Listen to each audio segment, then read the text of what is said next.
All right. Well, first of all, happy Halloween to everybody. We trick-or-treating in the Hood family tonight? Absolutely. What are we dressing up as? Mario and Luigi. Mario and Luigi. Larry? A coach who just broke his foot recently. A coach who just broke his foot recently. That's what we're dressing up as? Okay. All right. We I'm going to Tyler from Spartan. Who's going as Dabo from Pelham, Alabama? Who's going to dress up as that? There might be a couple of them. I don't know. You doing any trick or treating tonight? You got kids come by the house or anything? I keep my lights off. Oh my gosh! I'm one of those. You're one of those. Just don't give out peppermint. You know, there's nothing worse. You walk around with the pillowcase. You know, as a kid, and we used to hit everywhere, and they give out the little candy corn and the peppermint, and you'd be like, oh my gosh. And you'd go to those, you knew where to go because you knew, they were handing out the Snickers and the Baby Ruths and the Reese's Cups, that's where you want to go. And then you'd come home, you'd dump it all out, and then you'd go again, maybe change costumes so they wouldn't know it was the same person coming back. It's not like there was a lot of houses to go to. So anyway, I hope everybody has a happy Halloween. Couple things. First of all, before the game, as he mentioned, this is a big week for us. This is Paul Journey week, and so it's something we kind of have an initiative all throughout the week. As y'all know, it's a huge part of our program, and just a couple things to really highlight. First of all, what is the vision of Paul Journey? It's very simple. We want to produce first-class men and world-class leaders. Our mission is through sacrifice, truth, and discipline. Paul Journey will love and celebrate our young men as they become the first-class men and world-class leaders that we are trying to develop. Our values are humanity, work ethic, independence, excellence, and servant leadership. And it's basically, that's what Paul Journey is. It's a leadership initiative. It's built on 4 pillars: Striped, See You in Life, Fifth Quarter, and Overtime. And they're all really, really important. Striped is about personal growth. See You in Life is about life skills, community service. Fifth Quarter is about career and professional development. And then Overtime is about former player engagement and development. So Paul stands for passionate about winning. It is a lifestyle of winning, and we want to cultivate our young men in this program. It's not life after football, because life is happening right now. That's what we try to talk about all the time. Who you will be, teaching these guys that the man makes the brand. They're football scholar athletes. They're not just football players. That's something that we're passionate about here. It's about getting them to stand on their own 2 feet. When they walk out of here, it's a culture of invitation.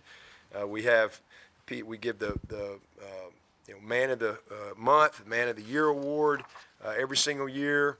And, it's all about, building great future men, husbands, leaders, citizens, fathers, you name it. And just some superlatives in the impact. We've had 131 Paul Journey ambassadors. This is a process. They have to apply. They have to have a resume. They have to have recommendations. It's a process. It takes a lot of work on their part to be a Paul Journey ambassador.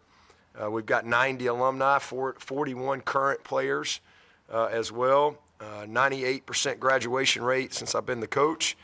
We've been service abroad trips in Haiti, Costa Rica, Thailand. We have over 740 hours of community service that's been completed just in 2023. We have had 100% career placement from 2018 to 2023, 100%. That's something that we're really proud of. And a big part of what we do is our micro internships. Rashard Hall really does an amazing job with that. And we've had micro internships worldwide: South Carolina, Georgia, North Carolina, Montana, California, New York, Wisconsin, Florida, D.C., Missouri, Nevada, Tennessee, India, and we've had a few go over to Europe. In the past year, over 360 former players and Clemson football alumni have come back to Clemson to give back to the current players and to keep the bond strong. We have current NFL captains: Grady Jarrett, DJ Reader, Trevor Lawrence, Christian Wilkins, Dexter Lawrence, Deshaun Watson. Walter Payton Man of the Year nominees that we've had that have come through our Paul Journey program: Dwayne Allen, Bradley Pinion, Grady Jarrett, DJ Reeder, Tyler Shatley, and Tremaine Ankrum. And so, just really, just some things about Paul Journey that we're kind of highlighting. We've got a little something we're doing each and every day, and again, it's something we work hard on. And just want to say thanks to Jeff Davis, first of all. What an amazing job that he has done, really from day one. I mean, the day I became the interim coach, I went home for just a little bit, and I went next door and knocked on his door and laid out a vision to him on kind of what I would want him to do if I got this job. And man, he's been here every step of the way. And he went from a one-man shop and really trying to help create the vision to creating Paul Journey, which is it's a holistic approach to the student-athlete development. And man, what an amazing job he's done. And Rashard Hall, and Joel Davis and Kayla Owens and Anton McLean and Reggie Pleasant, all of our staff and Paul Journey, I mean, they do an amazing job because, there's a lot going on for these guys. And the one thing that we're passionate about is, truly equipping them, and living out the purpose of this program, which is to graduate them, to equip them as men, to make sure they have a good experience and that they win a championship. And over the last 15 years, we've done a pretty good job of that. So really proud of the young men that have come through this program and all that's going on with Paul Journey. And so there'll be stuff going on all week. It'll culminate. We'll have a little banquet, appreciation dinner on Thursday night with some of the Paul Journey donors. So with that, we'll move on to the game. It's a really good football team. I think they're the most complete team we've played. I know they're not undefeated, but I think it's the most complete team we've played. It's a really, really experienced team, very, very experienced veteran group. They really have, all the pieces, everything you need. They're sound. They're well coached on both sides of the ball and special teams. It's a game we really stunk in last year. Honestly, it was our worst game of the year. We played awful, and it started out with a block punt. We busted an assignment on a three-man shield there, and block punt score, and just played. It was just terrible.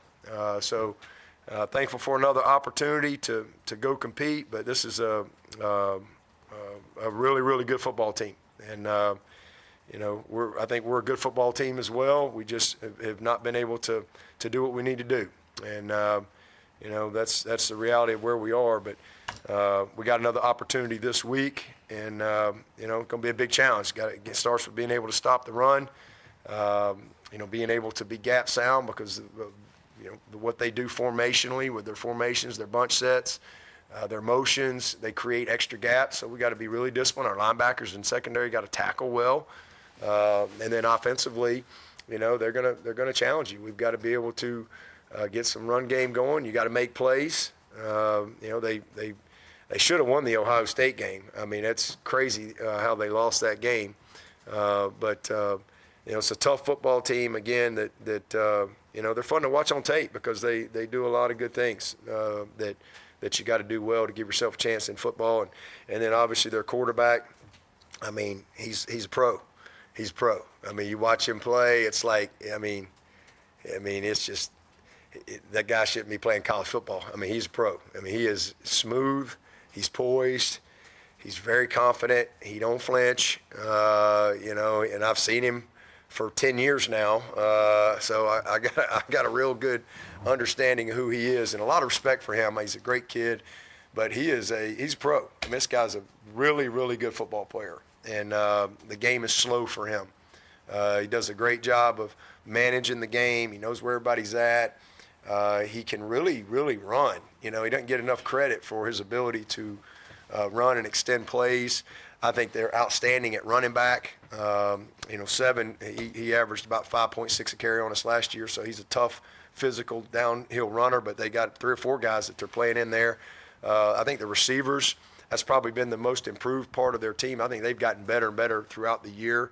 They moved one of the running backs, Tyree, they moved him to slot, and that's been a good move for him. I mean, he's an explosive guy.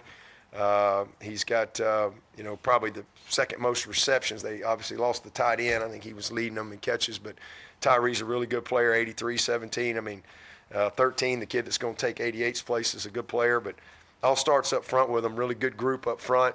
Left tackle's probably a first-round pick. I mean, he's a very good player, but really all of them.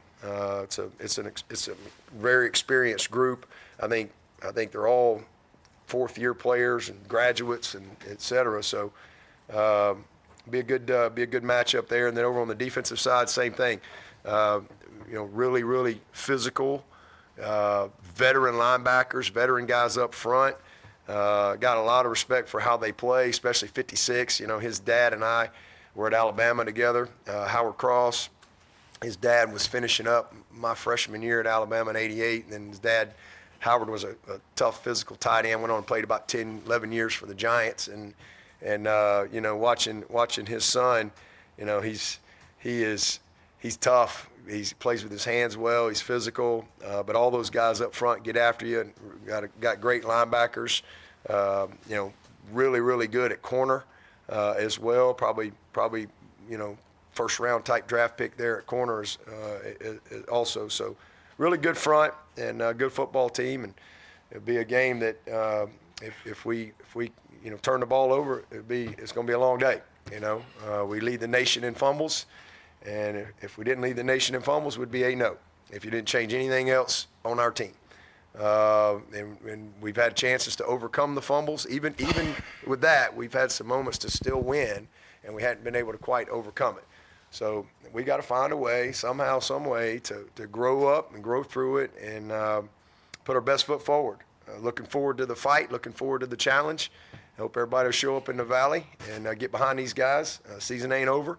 We got 4 more games, and we're going to fight our butt off to finish the very best we can and grow our team. Any questions? Coach, you mentioned last year's game. You said that they just out-physicaled you. Yep. Has that been a sticking point all week? Yeah. All year. It wasn't much. That was the easiest press conference I've had. Wasn't much to say after that one. We got what we earned. We got our teeth kicked in. You mentioned their receivers, Chancey Stuckey, guy that you know really well. Did he surprise you at all to see them playing well?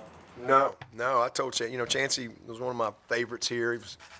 He was the backup quarterback, and I kind of recruited him for my first year and a half here. I stayed in his ear. I'm like, look, Charlie Whitehurst has 3 more years, man. Come on. And I'm like, look, Chancey, you're not going to play in the NFL at quarterback. You're 5'10" or whatever. And I'm like, if you'll give me 2 years, I'm telling you, you're going to make the NFL. And he finally relented, and he made the move. I think he led this league a couple years in a row in receptions and ended up having about a 5-year career in the NFL. And then went on with his life. He was an actor. He was whatever. And then he ended up getting called to the ministry. He's an amazing story. He really is.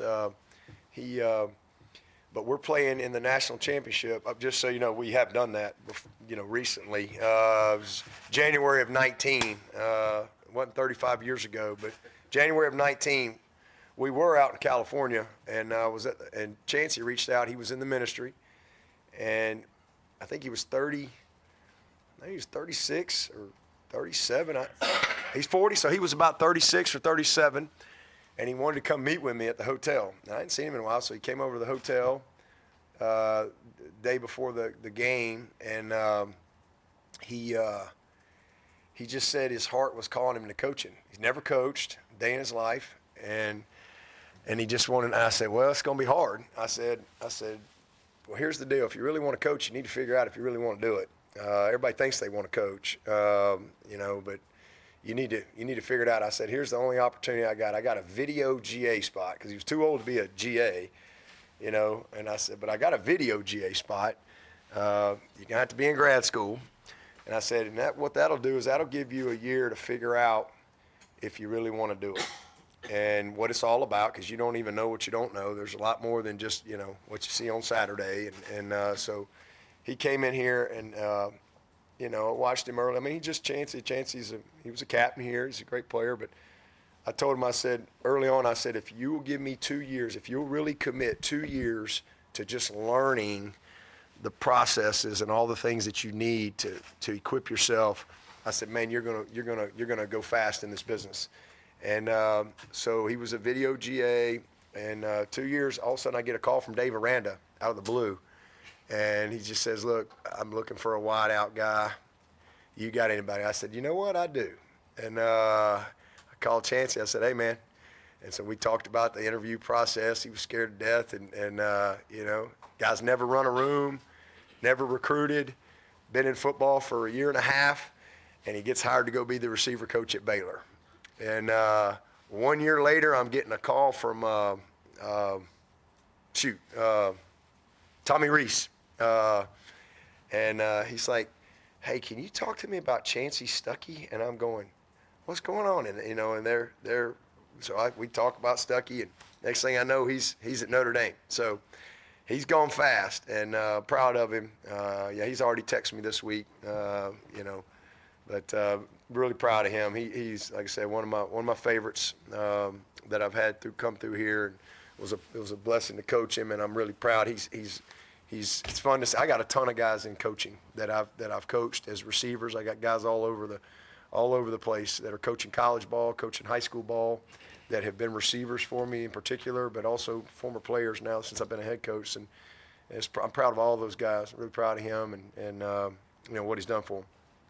How has Hartman fit them? How have they fit him? How are they using him comparable to how he played at Wake Forest, that kind of thing? They're different scheme. I mean, it's still a run-based offense as far as that goes, but it's not a slow mesh or anything like that. I mean, he's a little more clean in the pocket, I guess I would say, as far as, whereas obviously at Wake Forest, you got a lot of RPOs, a lot of mesh, and I mean, there's a lot of shrapnel flying around all the time, and I think that's one of the reasons he's just so, I mean, like, he don't flinch, like nothing bothers him, but because I think that's just kind of his norm, with what they did at Wake Forest. I mean, he's a very poised guy.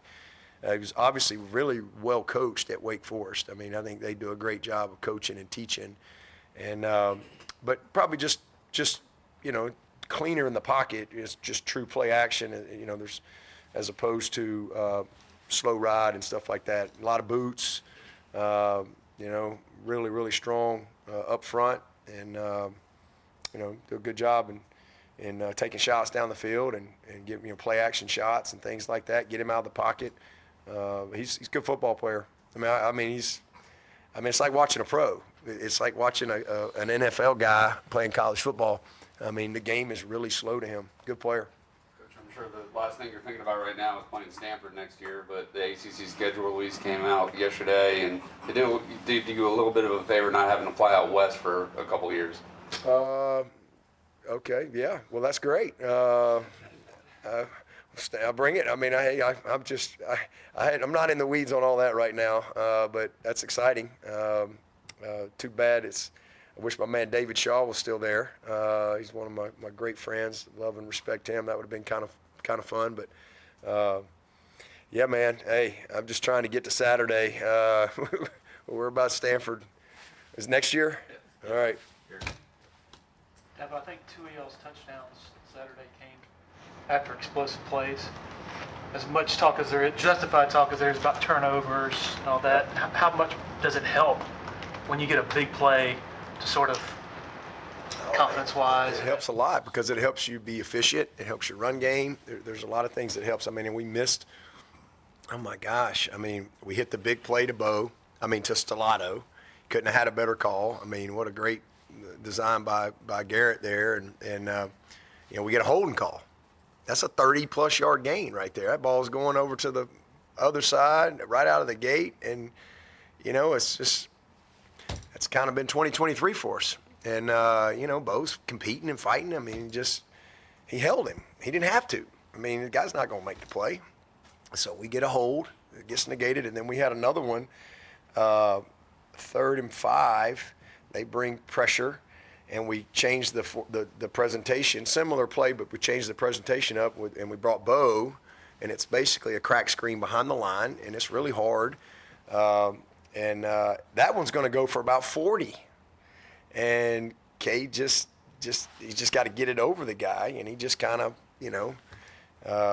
wasn't as poised as he needed to be right there with some duress and just make a little throw. And so we've missed some just some, it's missed plays, missed opportunities. We drop a 3rd and 5, that's probably going to go for 10, 15, 20 yards. So just a lot of missed opportunities. And, but yeah, consistently what we need to do. We made some plays. I mean, dudes are making some gritty plays. I mean, Cade was he? Was he like 33 of 51 or something like that? I don't know, 65%. I mean, a lot of tight coverage, a lot of gritty plays. There were some good plays, but just some missed plays that definitely creates rhythm, creates efficiency, etc. So definitely, part of it. Coach, their safety